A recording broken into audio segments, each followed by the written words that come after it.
অনেকে আবার মাঠে ঘাটে কাজ করছে। আর চতুর্দিকে দেখো কচু গাছ কিন্তু ভর্তি। এই দিকের মানুষদের কিছু কিনতে মনে হয় লাগে না, শুধু মনে হয় তেল নুন ঝালটাই কিনতে লাগে। তাছাড়া বাগান থেকে কিছু সবজি, তারপর পুকুর থেকে মাছ, তারপর বিভিন্ন রকমের জিনিস পাওয়া যায় এদিকে। আর এদিকে ঝিলগুলো দেখো, কিছুদিন আগে মানে অনেক দিন আগে, তখন শীতকাল ছিল, তখন এই ঝিলগুলো কিন্তু পুরো খালি ছিল, মানে সবে মাটি কাটা হচ্ছে। আর এখন দেখো ঝিলগুলো মাঝখান দিয়ে বাদ দিয়ে দিয়ে আর ঝিলগুলো কিন্তু পুরোই ভরাট করে দিয়েছে। আর এই ফাইনালি কিন্তু বৃষ্টি কিন্তু বলতে বলতে চলে আসলো।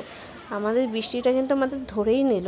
তারপরে ছাতাটা খাটিয়ে ছাতাটা আবার বন্ধ করে দিয়েছিলাম, কারণ এক হাতে ছাতা ধরে আর এক হাতে ভিডিও করাটা অসম্ভব ব্যাপার। আর এখান থেকে যেন সারি সারি সবাই যেন মাছ ধরছে, আমি দেখাবো কী করে, কারণ আমি ছাতাটা তো একভাবে ধরে রয়েছি, আর এক হাতে তো গাইস ভিডিও হয় না। 14 বার ভিডিওটা আমার ক্লিক করতে হয়, আবার ওপেন করতে হয়।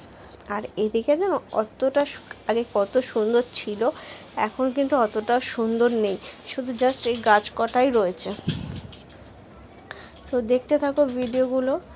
আর বৃষ্টির মধ্যে ঝিরিঝিরি বৃষ্টি দুজন মিলে বেরিয়ে পড়লাম, একটা খুবই সুন্দর একটা উপভোগ করেছি, আর তোমাদের সাথেও শেয়ার করছি ছোট ছোট করে। আর তোমাদের সাথে আমি কিন্তু অনেক কথাই বলি, তোমরা কিন্তু অনেকেই আমাকে কমেন্টে জানাও না যে আমার ভিডিওগুলো কেমন লাগে তোমাদের, বা আমি এরকম যে ভিডিও করছি বা অন্যরকমও ভিডিও আমি আপলোড দিতে পারছি না বা করতে পারছি না, সেটাও কিন্তু তোমরা আমাদের সাথে শেয়ার করো না।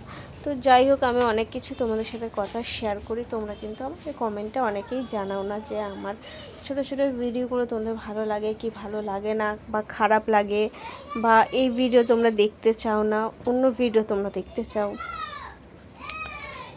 ব্লগগুলো।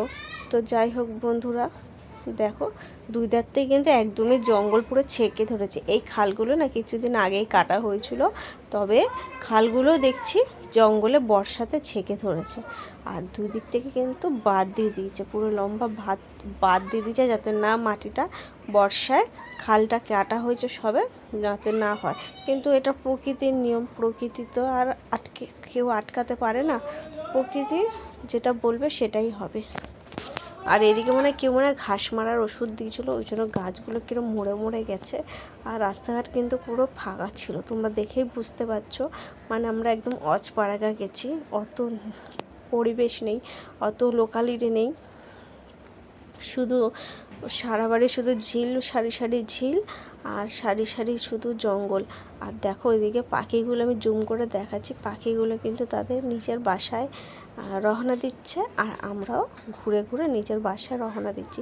পাখিরাও ভাবে যে আমাদের সকাল হলে খাওয়ার জন্য বেরাতে হবে, বাচ্চাদেরকে খাবার আনার জন্য বেরোতে হবে, ওরা সকালবেলা বাসা ছেড়ে বেরিয়ে যায়, আর ঠিক সন্ধ্যা হবে তখন ওরা নিজের জায়গায় নিজের গন্তব্যে ওরা পৌঁছে যায়। সেরকম মানুষের জীবনে ওরকম সকাল হলে মানুষ কাকের মতো সবাই কাজের কর্মে বেরিয়ে যায়, আবার